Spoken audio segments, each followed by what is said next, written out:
I'm Dr. Woody. I'm here with Pandit Dasa, the urban monk, and we're going to talk a little bit about meditation at work. So, Pandit, we're seeing the rise in popularity of meditation in the workplace. So you've got Google that has their Jolly Good Fellow. You've got Aetna with a chief mindfulness officer. I recently sat down with the founder and CEO of Work Market, where they have Mindful Mondays. Okay. So why do you think there's such a rise in popularity, particularly at work, in the use of meditation?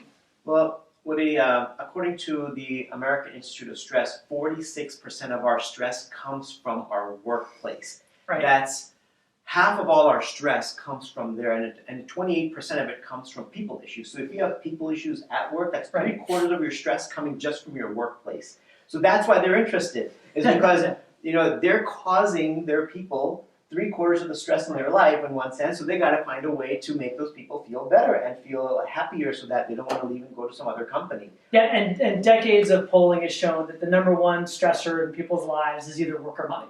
Yeah, So exactly. it is without a doubt the biggest cause of stress. Yeah. So you're saying that meditation may be a way of helping to alleviate some of that, and companies are jumping onto it selfishly in some way because it's a way to reduce stress and enhance productivity. Yeah, But it's also good for the folks too. Yeah, it's a win-win. It's Okay. a win-win for everyone. The people who are engaging in it, they're going to be less stressed. If they're less stressed, that means they're going to live longer. They're going to be happier. Their heart's going to be healthier. So it's better for them. And if they're going to be better off, then naturally they'll probably produce more and they'll be more positive at work. They might have better relationships with people at work. They'll be healthier and happier and more productive.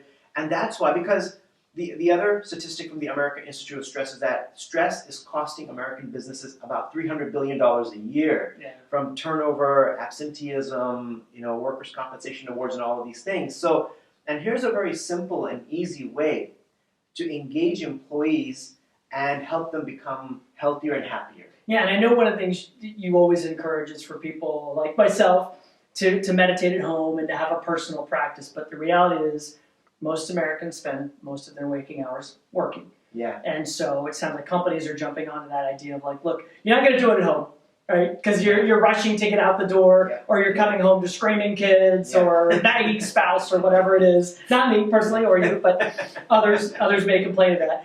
So when is the right time, do you think, at work or in an office to be doing meditation, and sort of what's the right kind of makeup and routine? Yeah.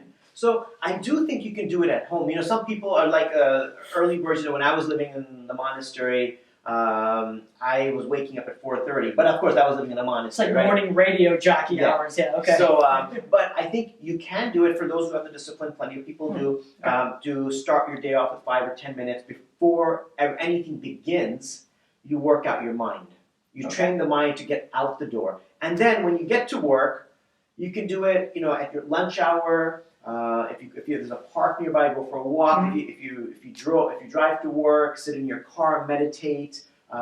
It would be great. Even, can you imagine if before a meeting, the team leader says, "Okay, guys, before we get into this, we're going to take 3 or 4 minutes and breathe deeply and think positive thoughts about each other." And that's so important because usually in a group meeting, you can't expect everyone loves everyone. Right? Mm-hmm. So it's nice if people can sit together and think positively about each other, take a few deep breaths, and then actually begin the meeting. So I think that could be a very positive shift for the culture, for the corporations, if they could kind of try to incorporate that into different aspects of their workplace. Right. And so one of the things that I do often work with clients on, positive mindset and the impact that has on setting the stage for a meeting, a negotiation, a conversation about conflict, right? Whatever it may be.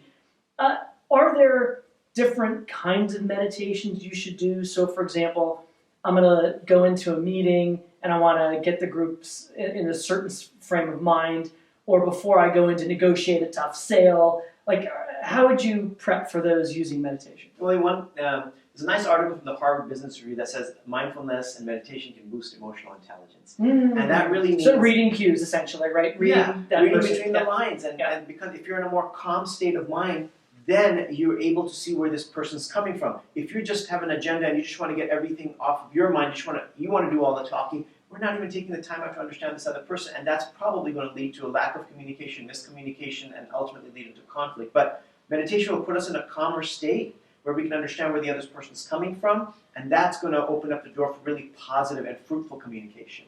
So meditation, a great technique for being more persuasive and being able to be more emotionally intelligent and attuned to cues. I like that, Pandit. Thanks. Yeah. That's very helpful. So thanks so much. Thank you.